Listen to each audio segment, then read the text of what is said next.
It's my privilege and pleasure today to introduce our keynote speakers. Please meet Brian and Maggie Harlow, the parents of two incredible children who've made it big in the music industry. Of course, Jack Harlow, a Grammy-nominated artist, as well as Clay Harlow, a music producer. They were both supported by their parents from the very beginning. Brian and Maggie's story is a touching one, and it sheds light on the true meaning of a strong family unit. They remind us that there's no playbook for parenting and that unconditional love is the key ingredient to a child's success. This is a tale of dreams, perseverance, and unwavering support that I'm sure will inspire and motivate anyone who hears it. Don't miss out on the opportunity to hear from the parents who helped turn a little kid's dream into a reality. Please welcome Jack and Brian Harlow. I'm sorry, Maggie and Brian Harlow. Sorry, say. Take it away. I look a lot like him. You know, I understand the curly hair. Well, we're thrilled to be here. Thank you so much, Nick, for the introduction.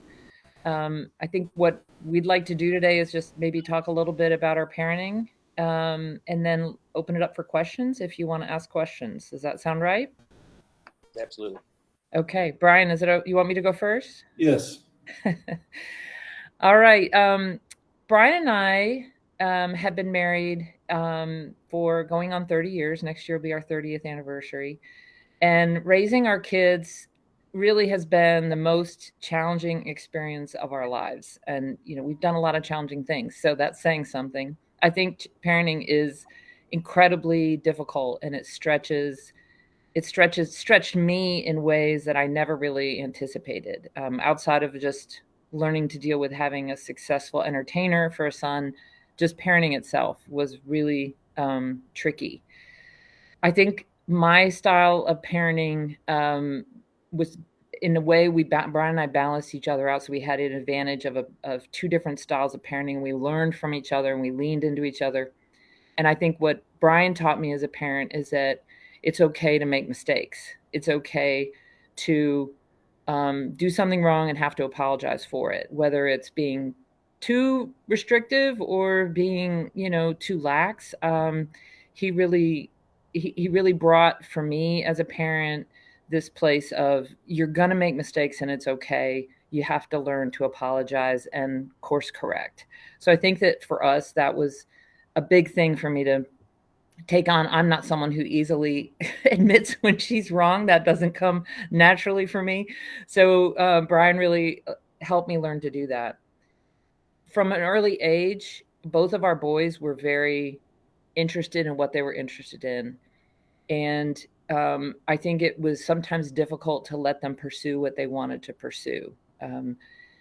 Clay, our younger son, was very interested in sports. He did soccer, and he wanted to do the travel soccer path of, multiple weekends a month being gone. He was also highly energetic, so there was just this constant desire to be social. He'd spend 48 hours with friends and come home at age 10 and say, when can I have a friend over? And we were like, you need a minute alone. And so we had to learn with both our kids. Jack obviously wanted to be in this world of hip hop. He knew he was a rapper from age 11.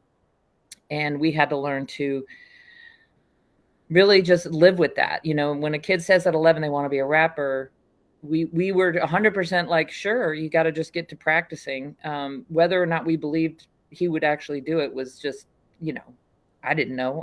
Sometimes the kids just fall in love with something and they're just excited about it, and you have to let them kind of get it out of their system. So I think in some ways that's what I thought was happening. But we had to learn to make space for each of their desires. And even as it impinged on our lifestyle, we had to kind of make some hard choices. Sometimes we had to say no. And sometimes, we said yes. So you just learn to kind of go back and forth, and you can't always make the right decision. I think for parenting, learning that you're going to make mistakes is hard because you feel this weight of like, I have to do it right. I'm going to mess my kid up. I got to keep them on a path, and the common path is common, but it's not always the right path for your kid. That they may choose to be alone a lot, or they may choose to be incredibly social, or they may pick up a hobby like gaming that you might feel like, well, this is a waste of time. It's hard sometimes to let them just go on their own path. My mother used to say to me all the time, parenting is a very wide road. healthy parenting is really wide. And, eating popcorn for dinner might be blasphemy to some parents, but for me, I was like, yeah, let's have popcorn for dinner. Let's put some cheese on it, and there you go. So it was always just a kind of a learning to feel our way through, and but learning to admit your mistakes, knowing when maybe you've either been too lax or too strict, and sometimes questioning my presumptions about their choices, was some key things that we did. The other thing that I did when Jack said he wanted to be in hip hop, wanted to be a rapper, I happen to be a hip hop fan. So I was, I was not upset by this idea. I was like, sure, why not be a rapper? And so one of the things I did to try to make sure I kept him safe in these situations was I would go with him as often as I could, or Brian would go with him as often as we could. So if he wanted to go to a part of town we weren't necessarily thrilled about and work with people that maybe we would be like, that person does not seem entirely savory, we learned to just accompany him. We learned to get to know these people instead of saying, well, that's crazy. You're not going to go to that part of town and you're not going to work with an adult we don't know. We took the time to like, well, let's meet this person and let's know this person. Let me have their phone number. Let me know where you're going. Let me be in touch with them. So instead of resisting it, even though it was scary at times, we kind of just learned to collaborate. There were times we said, absolutely not, you're not doing that. But there were many things that we learned to try to get ourselves comfortable with in order to give him the permission he wanted, but with the safety that we wanted. So it was a back and forth with our kids, learning when we had to say no and when we could find a way to say yes. If we could find a way to say yes, we would try to do that. So that's mine in a nutshell. Brian? Oh, my nutshell is much smaller than that. It's going to be. When you were talking, the one thing I remember saying to Jack, as he's probably 14, was, you got the worst dad you could ever get, son. And that was because he was my first child, and I was his only dad. I'm the only person that could be his dad. So every mistake I made, I had to make it on him. And I still made mistakes on number two, but there was some I learned from it, number one, that, helped number two get along better. And you see how people with large families, 4, 5, 6 kids, the sixth kid, it's easy. It's easy for the sixth kid, and it's easy for the parents raising the sixth kid comparatively. But yes, so I feel like, when you have your first child, that's going to be the worst job you do, no matter how hard you try. So true. I'm happy to take questions, but I didn't have an idea of what I wanted. I mean, what everything Maggie said was the case of how we did everything. Who are we taking questions from? All right. I wasn't sure if I was muted or not. Okay. So I'm sure this journey has been a very unique one, to say the least. Were there any moments, I guess, through this journey that you had doubts that maybe he was going to continue to pursue this as a career, or maybe not get to the level of success that he wanted to? And if so, but how did you deal with that? Or did you always kind of have a feeling that he was going to eventually break through? Well, of course we had doubts. I mean, I still have doubts. He's done a lot, but we weren't concerned about our doubts. I mean, we were going to let this go as far as it could go and see. We had many personal conversations where, we'll see where he's at age 25. And, he's in high school and he's working his way and he's becoming well known in Louisville. He's becoming well known in the region. And we were totally content to, have him end up like other groups or individuals who make a name for themselves in their local area, but they don't really get much bigger. And obviously he's done better than that. So we were just along for the ride in terms of where it would end up. Yeah, I think that there were definitely, we always were willing to support him as long as we felt like the right decisions were being made, and we were going to help him along that way. So for example, he lost interest in school, at least the academic side of school. And so we really kind of set the bar and said, okay, well, there's a minimum grade point average you have to maintain. You may be convinced you're not going to college. You may become a famous rapper, right? That may all happen. But we kept a limit on just how much we would let him drop the tray, as you were talking about, Stu. Like, are we going to let him just throw the tray across the floor? No, we made him hold some pieces on his tray that we felt were critical, because let's face it, in life, you do have to do things you don't want to do. And even if someone had said to us, I can tell you the future and he's going to be rich and famous by the time he's 25, we still would have said, great, but you have to maintain some discipline in other parts of your life, because, you know, even when you're rich and famous, you have to have discipline and do things you don't want to do. So being an adult is learning to do the things you don't want to do. So we always believed where he was going to go. We always supported and believed the vision, but we held him to work at things that we felt like were still critical as becoming an adult and learning to be accountable. So a funny story, when he was a senior, he, you know, literally at a grade point average, which wasn't a lot. It wasn't a lot of GPA, but we held him to this GPA. And I told him, we negotiated at the end of the year. We said, you have to have this GPA by the time you graduate, or you're going to be grounded for the first 2 weeks of summer. Like literally first 2 weeks of summer, you're going to spend it at home, which he really did not want to do. And so he got down to literally tenths of a point. And he knew. I even said to him, I said, I don't care what's online in your grades. It doesn't matter to me what's on, like, that is what it is. Don't tell me you have something that's going to be graded in a week, or that your teacher hasn't entered something. It has to be exactly what is online, and nothing else matters to me. So he ended up having to negotiate with one of his teachers to get them to literally enter the grades the last day of school. He literally stood in that teacher's classroom and convinced him, no, I need you to enter the grades right now. And he actually persuaded the teacher to stop what he was doing and enter the grades. And if he hadn't done that, he would have been grounded for 2 weeks. So he learned how to get what he wanted. Like, we learned to give him the guardrails, and he had to operate within that, but then he could have permission to have the other things that he wanted. I like that. It doesn't matter if you're a Grammy-nominated artist, you're still on the line to get grounded if you don't get your academics in line. I like accountability, discipline.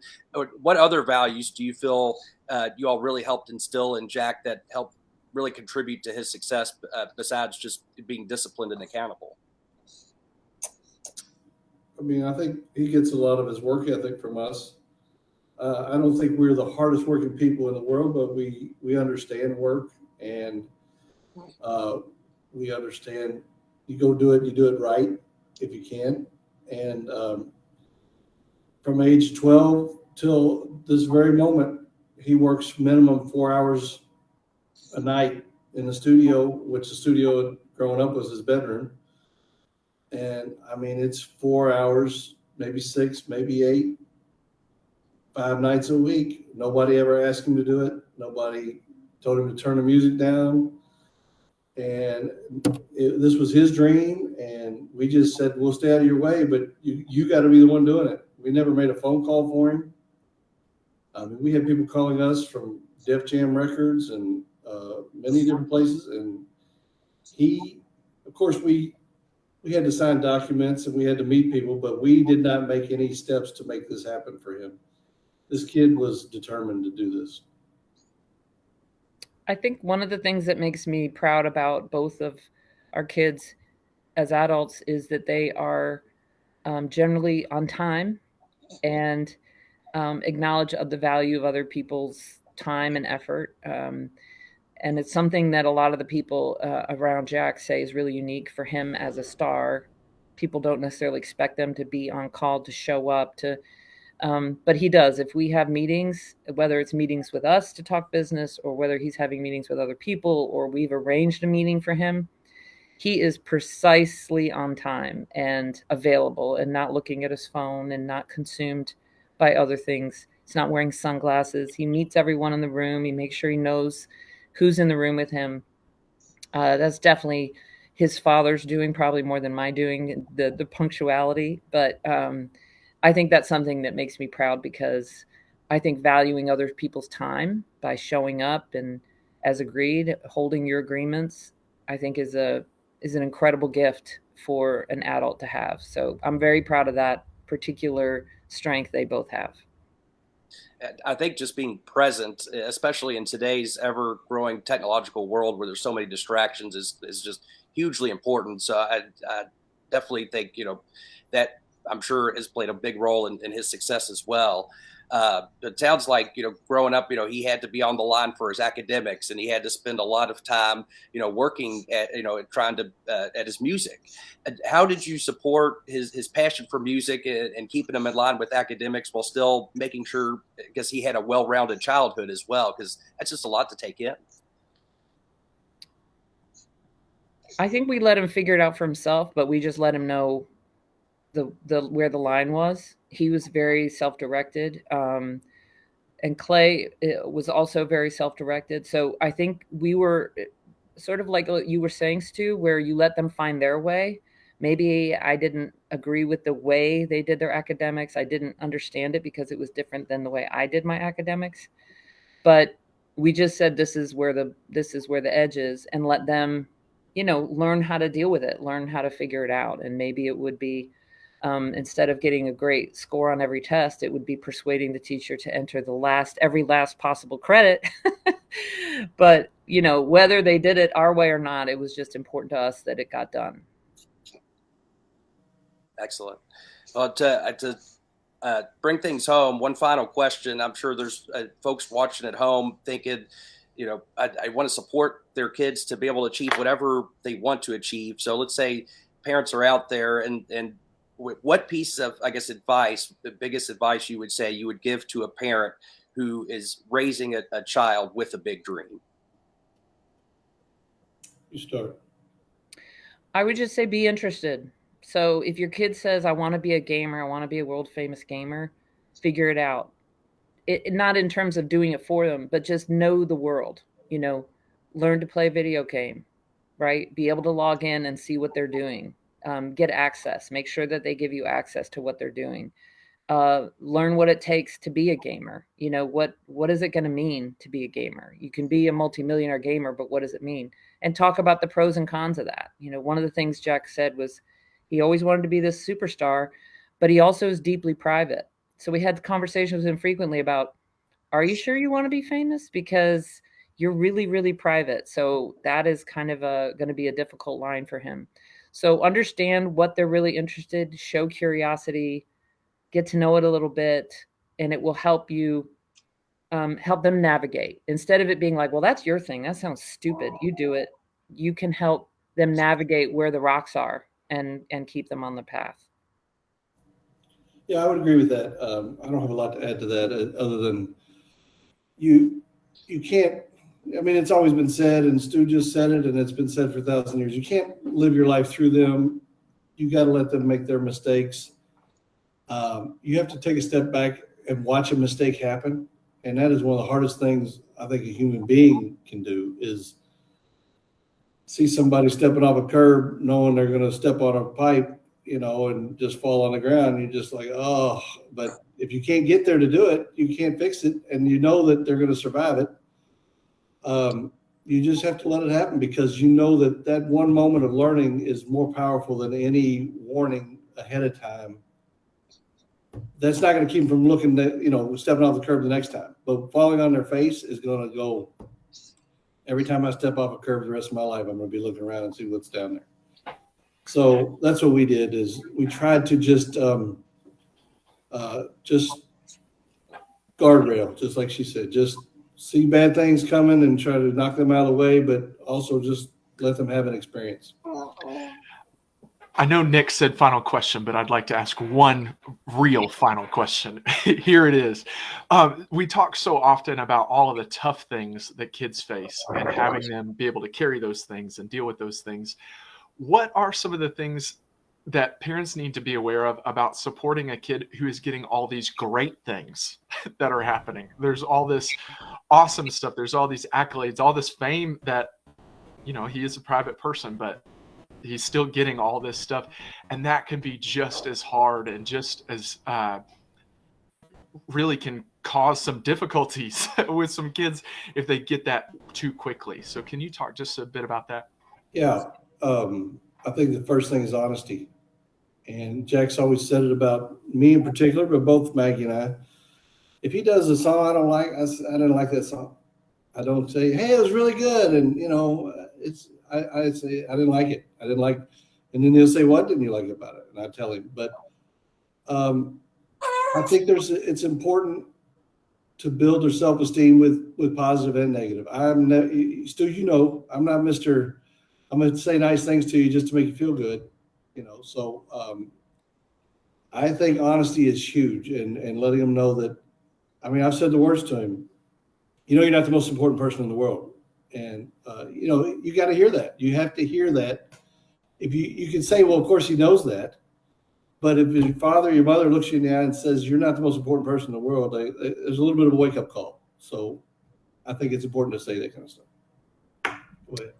Yep, I think Brian is right about that, and I think you also have to help prepare them that it won't always be that way. It won't always be great. Sometimes talking about that you can chase these accolades and then it fades. Like it doesn't necessarily, it can't last. That either the feeling is going to fade or someday you're going to get a bad review. And part of learning to deal with accolades is not getting too attached to it. Like this is the end all be all. It's not the end all be all. You might win every award in the world and it still may not fill you if you don't really love yourself and you're not really okay with who you are. So I think that it's hard to know how to prepare kids for that, but both of our kids, especially, I think Clay was particularly good at it. He might lose a soccer game and it could be horrible. It could be the final of a championship. But an hour later, he would just bounce back and we wouldn't drag it out. We wouldn't constantly talk about the failure or the success. It becomes great job and we move on. It doesn't something that we obsess over, that they won something or lost something. It's just how life is. You win and you lose. So I think starting young in that conversation, that winning the spelling bee is great, congrats, but losing it is okay too. That in adulthood they can deal with that as well. That it's up and down, and it doesn't even always matter in the end. Excellent. Well, Brian and Maggie, thank you so much for your time and your wisdom today. As a new parent, as you can see, I have a little 4-month-old here. A lot of great, just little pearls of wisdom that I really appreciate you all offering, and as well as to everyone else that's watching in today. Obviously, I'm sure you're immensely proud of your kids, not only for just their success, but for also being just well-rounded, good people. And I think when someone might go down the path of wanting to be successful, it's easy to lose sight of who they are as people, but you've been managed to raise a well-rounded individuals that are both successful, not just in their careers, but in life as well. So thank you very much for your time. I found it very insightful and just really appreciate you all being here today. And I look forward to seeing your kids' continued success as well as your own as well. Thank you. And thanks for what you're doing with Mr. Stu TV. I think it's beautiful. I've enjoyed watching. Thank you very much. See you guys.